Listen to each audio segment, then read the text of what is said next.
Vamos de nuevo.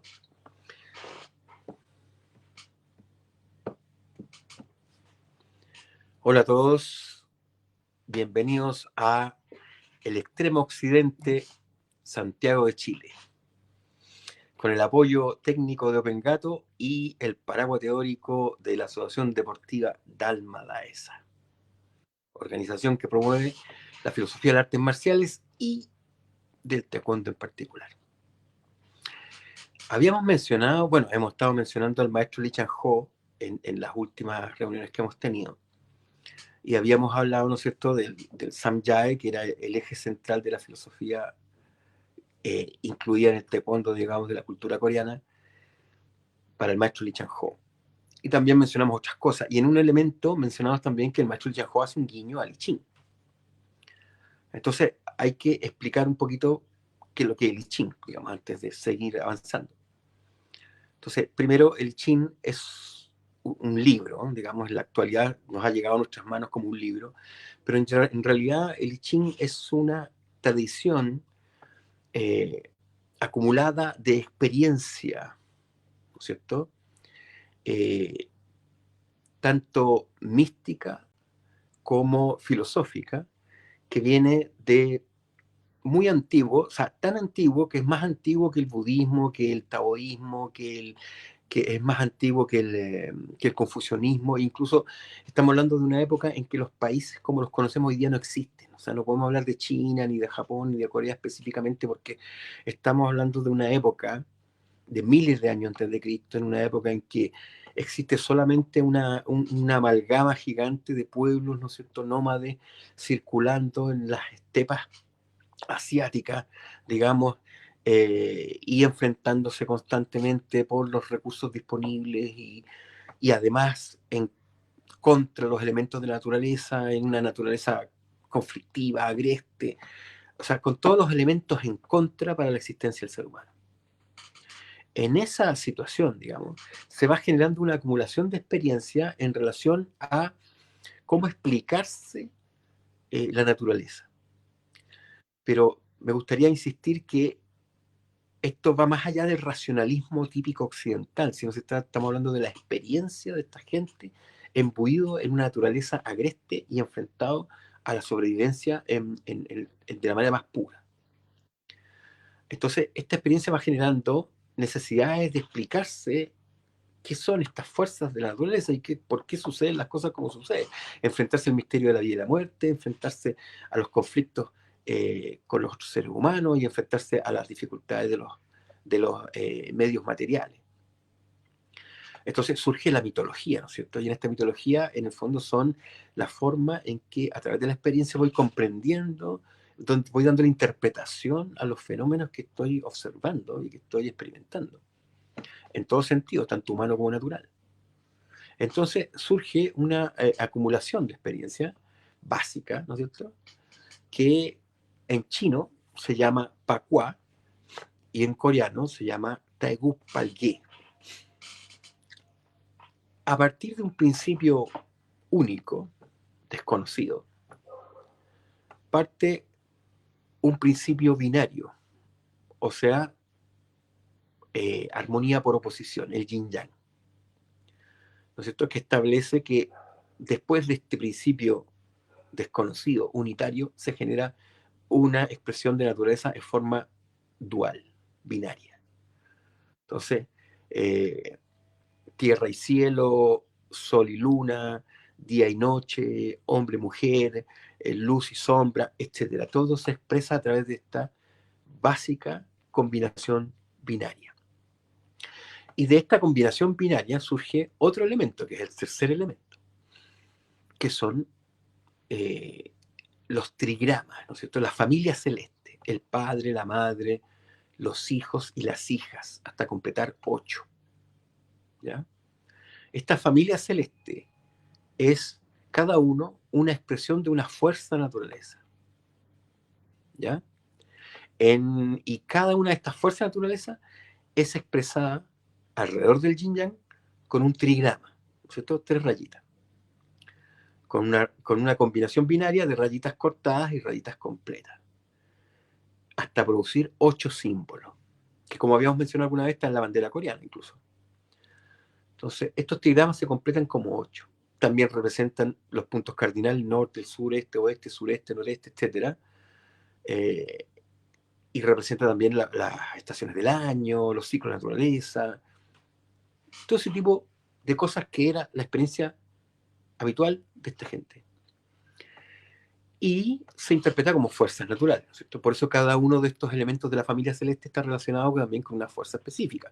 El padre, la luz, la madre, la tierra, etcétera, ¿ya? La montaña y todos los elementos naturales expresados en estos trigramas. Estos trigramas se combinan y recombinan hasta producir 64 hexagramas. O sea, la suma de un trigrama con otro trigrama da un hexagrama. O sea, 3 rayas en distintas opciones quebradas y completas que van produciendo nuevas expresiones de fuerza, nuevas combinaciones posibles de fuerza. ¿Ya? Y eso sería básicamente el I Ching. ¿Por qué esto se convierte en un libro? Porque después viene Confucio y hace una interpretación de cada uno de estos elementos y lo plasma en un texto. Pero en realidad esto es la acumulación de una experiencia, ¿no es cierto?, práctica y mística y mitológica, ¿no es cierto?, que se va acumulando durante miles de años y que llega a estos pueblos y que después termina influenciando al taoísmo, influenciando al budismo, influenciando también al confucianismo, etc. Por eso es el propio Confucio el que hace la recopilación de estos textos. De hecho, Confucio lo hace no por casualidad, sino porque como esto es una tradición chamánica animista, ¿no es cierto?, termina derivando en expresiones mágicas no muy claras, digamos, y en lo que se ha llamado también el taoísmo alquímico, ¿no es cierto? La idea de que los elementos de naturaleza pueden ser transformados, la combinación y recombinación de elementos de naturaleza se pueden ser transformados, y de que la combinación y recombinación de los elementos en el ser humano también pueden transformar su espíritu y su naturaleza, etcétera. Entonces, estas creencias terminan influenciando las religiones posteriores, filosofía y religiones posteriores, como el taoísmo, como el confucianismo, e incluso como el budismo, que no es probablemente de extremo de Asia. Entonces, ¿qué es lo interesante aquí? Lo interesante aquí es que el propio Confucio, que es un filósofo moralista, toma este I Ching, ¿no es cierto?, le quita los elementos de magia y los elementos de alquimia que tiene incluido, porque al parecer estaba cayendo un poco en decadencia esta magia, y entonces lo transforma en un texto filosófico, moralista, sociopolítico, ¿ya? Y llega a nuestros días con esa visión. ¿Listo? A partir de eso, encontramos al maestro Michel Echenique, hace 30, 40 años atrás, estudiando este tema del I Ching. Entonces el maestro Echenique dice, si estas combinaciones de fuerzas potenciales tiene distintas interpretaciones, tiene 64 hexagramas, tiene 64 interpretaciones de fuerza, bueno, también puede tener, así como tiene una interpretación filosófica, una interpretación moralista, una interpretación sociopolítica, una interpretación mágica, oracular, también puede tener una interpretación marcial. ¿Ya? Como coincidencia mencionar, ¿no es cierto?, que el I Ching fue traído por el jesuita Richard Wilhelm, ¿no es cierto?, de China a Alemania, donde se encuentra con Carl Gustav Jung, que está desarrollando su teoría de los arquetipos, del inconsciente colectivo y ese tipo de cosas, y coinciden, digamos, en que estos elementos alquímicos antiquísimos, pero que se adjudica al taoísmo, tienen relación.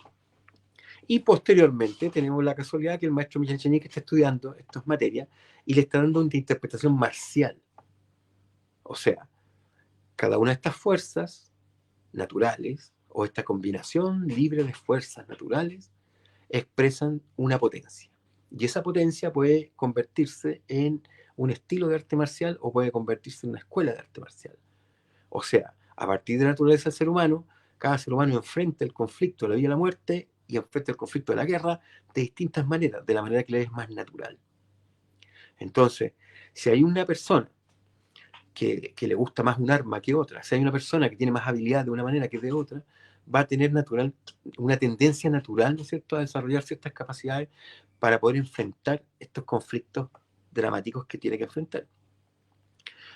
insisto en que esto es una acumulación de experiencia, no es una cuestión intelectual, ¿no es cierto? Entonces surge aquí gente que tiene más experiencia, gente que tiene menos experiencia. Entonces los que tienen más experiencia van enseñándole a los que han sobrevivido, digamos, van enseñando la experiencia y van retransmitiendo la experiencia. Tanto los guerreros en el aspecto guerrero como los chamanes en el aspecto místico. Y se va generando una combinación, ¿no es cierto?, de ciertas mitologías y ciertas místicas relacionadas con ciertas características guerreras, digamos, que pueden ser infinitamente variables.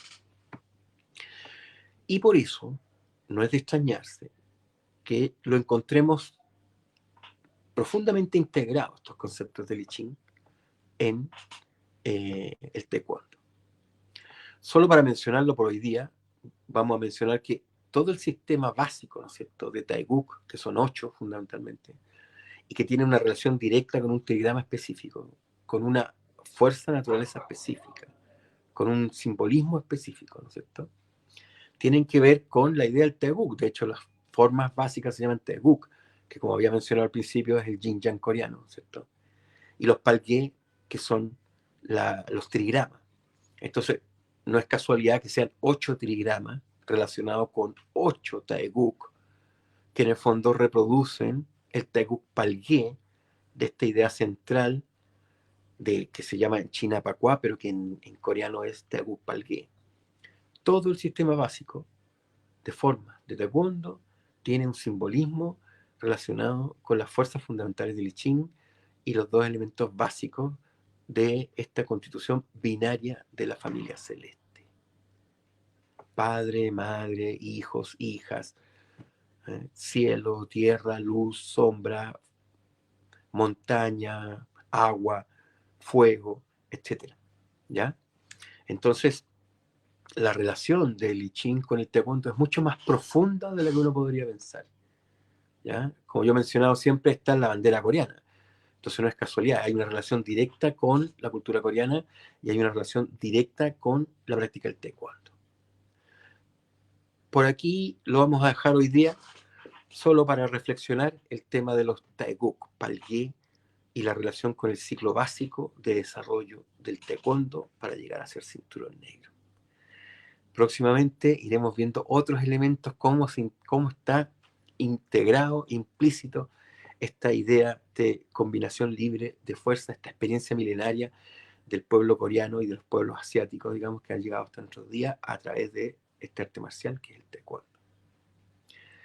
Dicho esto, nos despedimos desde el extremo occidente, Santiago de Chile, con el apoyo de Open Gato y el paraguas teórico de la Asociación Deportiva Dalma Daesa.